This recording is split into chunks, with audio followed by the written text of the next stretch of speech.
Mbak Nana, kenapa sih keluar dari Metro kemudian bikin narasi TV? Mohon maaf kok narasi itu namanya kurang itu ya, kayaknya kurang milenial ya. Masa sih narasi itu artinya apa sih artinya? Cerita.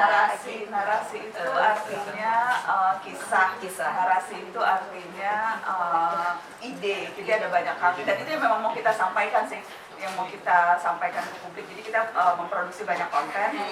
Salah satu konten yang kita produksi dan kemudian kita kolaborasikan dengan Trans 7 itu Mata Najwa. Tapi itu hanya satu dari 15 konten yang sekarang kita punya.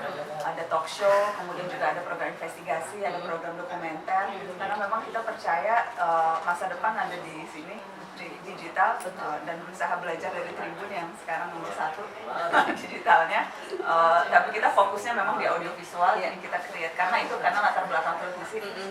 Jadi kita bikin konten-konten yang kemudian kita kita sebarkan di media sosial. Oke.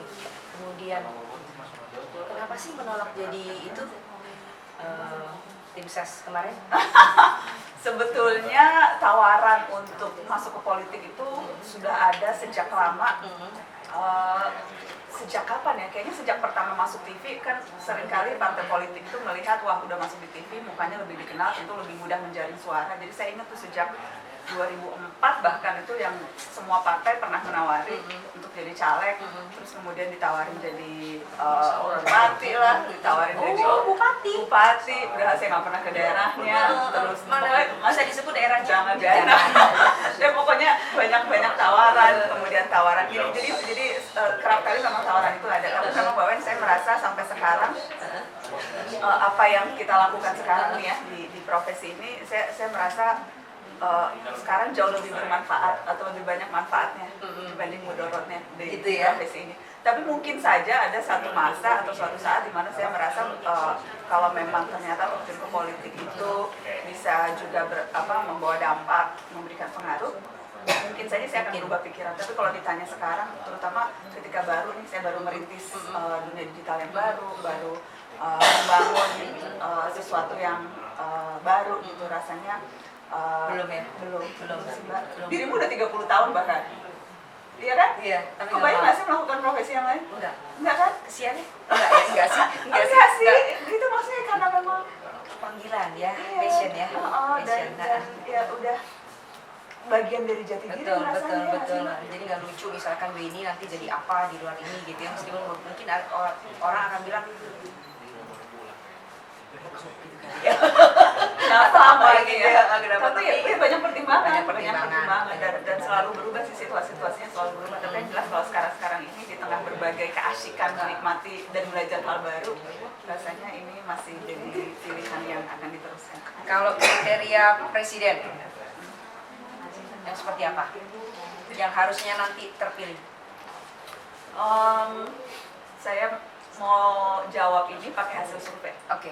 Hasil surveinya Poltreking. Ada pertanyaan itu kriteria presiden seperti apa yang dipilih. Nomor 1 itu mereka maunya yang merakyat, terus mereka maunya yang jujur, terus rakyat minimal responden yang itu mereka maunya yang disebut juga misalnya di hasil survei itu yang cerdas, yang pengalaman. Tapi kalau saya tidak salah nomor 1-nya itu yang jujur, kemudian yang yaitu tadi yang merakyat dan yang jujur itu yang 2 yang paling utama. Dan saya selalu merasa sih kita kalau memilih presiden bukan hanya presiden gitu, tapi memilih pemimpin dalam skala apapun yang perlu diperhatikan itu 3 hal.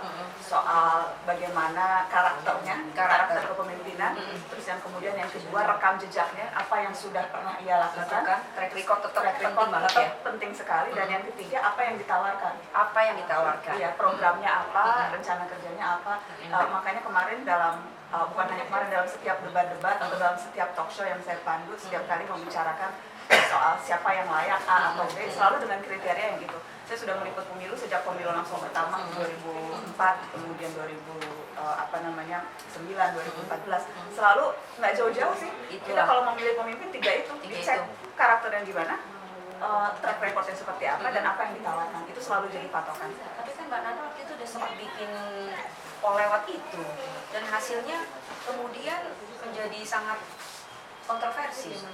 Oh, kalau polling sosial media itu gimmick ya, sama halnya dengan gimmick polling medsos itu. Saya yakin teman-teman Tribun juga paling tahu lah bagaimana medsos itu, dan semua media sosial melakukan itu Tapi hanya buat orang yang baperan kan, tuh kan. apa ya, mbak lah, kalau Enggak politik ya? itu jangan dibawa baper. Politik jangan dibawa.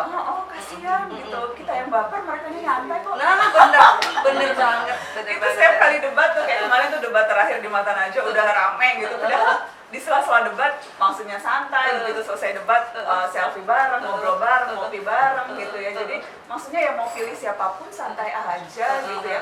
Hidup bukan tentang politik, hidup bukan tentang menang kalah, banyak hal-hal lain dalam hidup, seperti hari ini ngobrol-ngobrol, ketawa-ketawa, makan pempek. Asik. Jadi nggak usah terlalu baper sama politik. Benar santai aja ya. Oke Mbak Nana, Izat sekarang umur berapa? Izat 17. 17, sayang anakku yang besar 23 tahun ya.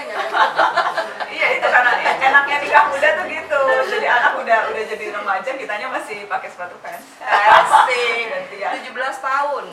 Menikah nanti boleh muda juga ya? Didorong untuk muda juga apa gimana? Enggak sih, dan sebetulnya nggak pernah didorong juga. Kalau memang udah ketemu jodohnya, udah siap berumah tangga, ya monggo.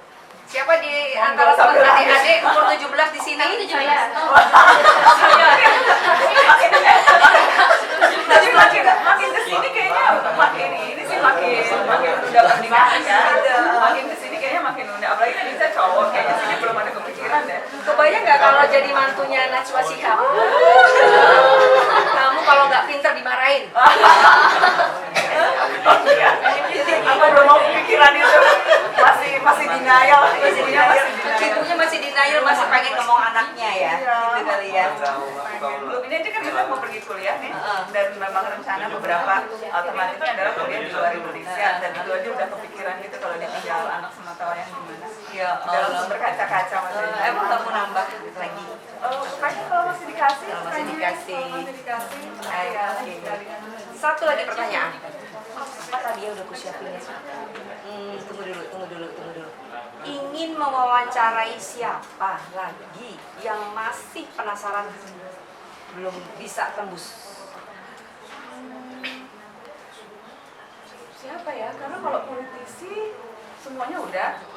Malah ini ya, berebutan pengen minta diwawancara ya. Enggak sih, capres cawapres. Nah, soalnya kan terkadang ya kita tahu sirkulasi elit di Indonesia tuh tidak terlalu cepat gitu ya. Jadi yang diwawancara 5 tahun yang lalu sekarang juga masih nyalon presiden gitu. Jadi apa namanya, ya akhirnya memang poolnya itu ya tidak terlalu banyak. Jadi kalau politisi itu hampir semuanya udah. Saya tuh malah sebetulnya nyesel nggak pernah wawancara almarhum presiden. Tapi waktu itu dirimu masih umur berapa? Udah jadi reporter?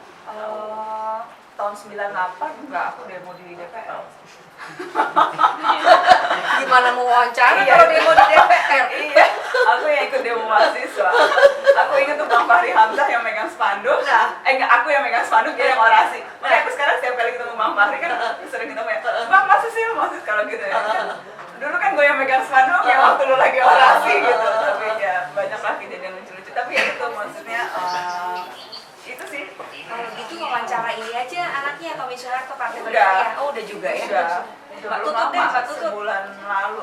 Mbak Tutut pernah doorstop aja sih. Oh doorstop aja. Tapi belum pernah sidang interview itu belum. Tapi kemarin sudah wawancara Mas Tommy. Mas Tommy. Jadi siapa lagi yang bikin penasaran? Siapa lagi ya? Tapi walaupun mengulang wawancara tuh selalu menarik sih. Selalu menarik, ada angle-angle baru yang Iya, bisa kayak dieksplor ya. misalnya Pak Habibie tuh diwawancara berulang kali pun dengan topik yang beragam, pasti selalu menarik. Wawancara soal cinta, wawancara soal demokrasi, wawancara soal pesawat. Terakhir kemarin wawancara soal Eyang Habibie menjawab milenial.